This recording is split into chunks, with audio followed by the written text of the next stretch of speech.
নমস্কাৰ, মোৰ নাম মোহাম্মদ দিলদাৰ হুছেইন। মই আজি এটা স্বৰচিত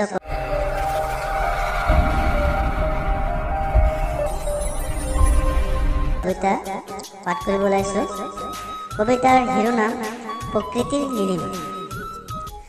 চাৰিওফালে আজি দংশলীলা, দেখা যায় মাথো ধোৱা ধোৱা, আমি মানৱ জাতিয়ে কৰিছোঁ এগৰীয়া।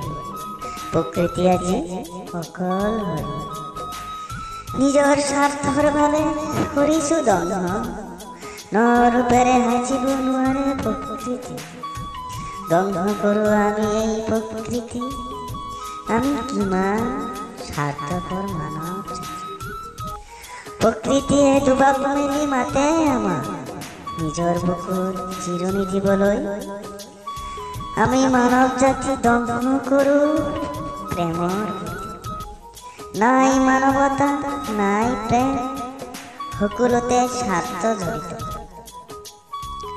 আজি নাই প্ৰকৃতিৰ সেই অমীয়া গান, নাই হাঁহি উল্লাস প্ৰেমৰ মন মেলি অতীত স্মৰণৰ পৰিৱেশ, সকলোতে দেখা যায় মাথো দংশ লীলা।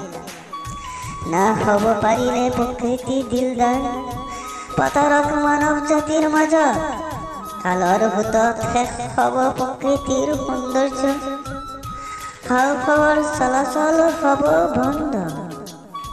হে মানৱ জাতি হোৱা দিলদাৰ, ৰক্ষা কৰা প্ৰকৃতিৰ সৌন্দৰ্যৰ জোৱা, নীলিমা নকৰিবা লৈ ঈশ্বৰৰ বৰদান।